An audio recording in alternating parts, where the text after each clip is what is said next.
Oras na para tunghayan natin ang paksang napili ni Xiao Chua sa tanghaling ito na may kinalaman sa ating kasaysayan. Sa Showtime, ako ay Pilipino.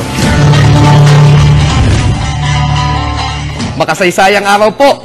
It's Showtime! Aminin na natin mga chong, ang history para sa mas nakararami ang pinaka-boring na subject sa balat ng lupa. Malungkot na nagbalik tanaw ang dakilang Dean Gloria Santos ng Philippine Historical Association. Ang nangyayari raw ngayon na kawalan ng pagmamahal sa bayan ng mga Pilipino ay maituturing na kabiguan kung hindi man krimen ng mga guro ng kasaysayan. Bakit kaya?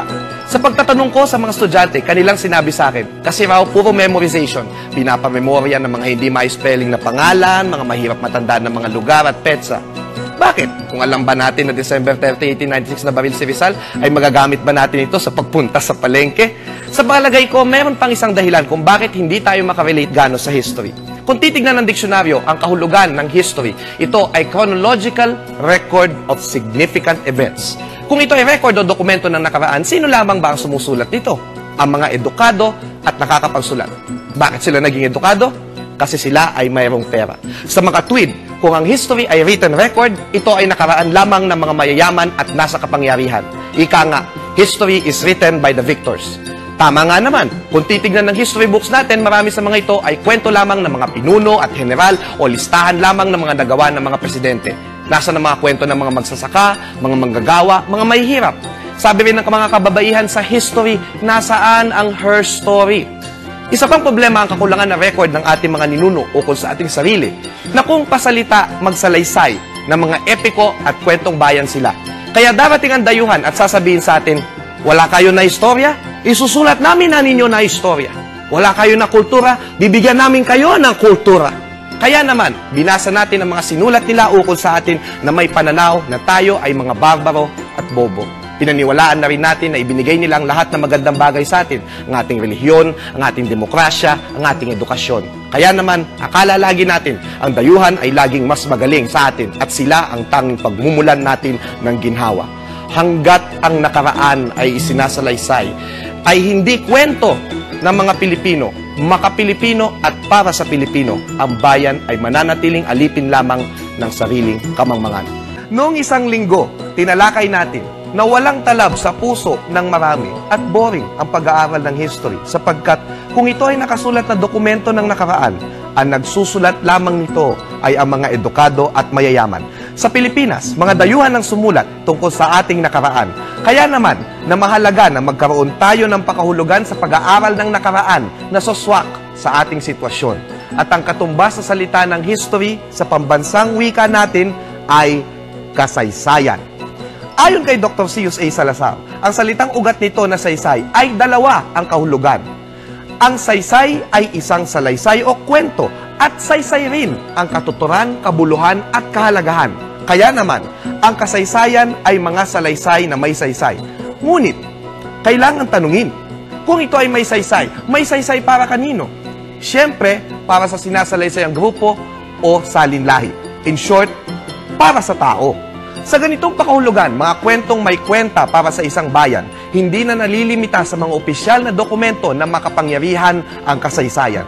Ang mga pasalitang tradisyon na tulad ng mga epiko, alamat, mito, kwentong bayan, maging ang mga kanta at jokes, no? Bagamat katang-isip, ay maaaring maging batis ng kaisipan at paniniwala ng mga tao na hindi nagsisulat ng mga dokumento, lalo na ang mga lolo at lolang ninuno natin. Halimbawa, sa mito ng mga Bisaya na si Kalak at si Kabay, ang lalaki at babae ay sabay na lumabas sa halaman o sa ibang bersyon ay sa kawayan. Kumalat ito at pinagpasapasahan dahil nakarelate ang mga ninuno natin dito tulad ng pag-resend natin sa imo text na natatanggap natin kapag imo din tayo. Dalawang maaaring pinapakita ng kwento ukol sa aktual na mga ninuno natin. Sabay lumabas ang lalaki at babae, kaya pantay ang pagtingin sa kasarian ng mga ninuno natin noon at tinuturing din natin ang kalikasan bilang ating pinagmulan at kasamang may buhay. Kaya ginagalang natin to. Mga te, ang kasaysayan ay mahalaga sapagkat ito ang sumasalamin sa mga kwento at kaisipan natin. Sa pamamagitan nito, makikilala natin ang ating sarili at ang ating bayan. Tanging kung kilala lamang natin ang bayan, doon lamang natin pwedeng sabihin na tunay nating minamahal ito. Paano mo mamahalin ang isang irog kung hindi mo siya kilala? 3 taon taon na po ang nakalilipas, September 10, 2012, nang unang lumabas sa telebisyon ng bayan ang segment na Showtime, Ako ay Pilipino. Mula noon, may mga 460 episodes na ang nalilikha. Masaya po ako sa naging tugon ng ilan sa mga guro, estudyante at mga ordinaryong mamamayan sa gawaing ito. Nagagamit raw nila sa eskwela para maintindihan ang mga isyung pangkasaysayan. Para sa maraming tao kasi, kahit sa mga guro mismo ng kasaysayan, kayang patumbahin ang mga bata sa antok ng asignaturang kasaysayan. Na ang kasaysayan ay para lamang sa mga akademiko at mayayaman, na hindi uunahin ng mga mahihirap ang pagkakaroon ng interes sa kasaysayan dahil mas uunahin nilang isipin kung saan kukuha ng susunod na ipangkakain. Dahil dito, hindi natututo sa pagkakamali ng nakaraan ang marami sa atin, kaya naman paulit-ulit nating nararanasan ang mga problemang panlipunan na pumepeste sa bayan, kabilang na ang mga paulit-ulit nating hinahalal na masasamang pinuno. May mga nagtatanong, mahirap ba tayong bansa kaya ang kasaysayan ay hindi natin natututunan? O hindi natin natututunan ang kasaysayan kaya mahirap tayong bansa na hindi umuunlad at umuusad? Sa matagal na panahon kasi, ang history ng Pilipinas ay sinulat ng mga banyagang mananakop. Sa makatwid, wala ito sa ating perspektiba. Hindi natin nararamdaman na kwento natin ito. Kaya naman, ayon kay Seiyo Salazar, kailangan natin tingnan ang termino natin para sa history, kasaysayan, para malaman natin na hindi memorization of facts lamang ang hinahanap natin sa nakaraan. Saysay, na may dalawang kahulugan. Saysay o mga kwento at saysay o kabuluhan, kahulugan, katuturan at kahalagahan. Sa makatwid, mga salaysay na may saysay o mahalagang kwento para sa isang grupo ng tao.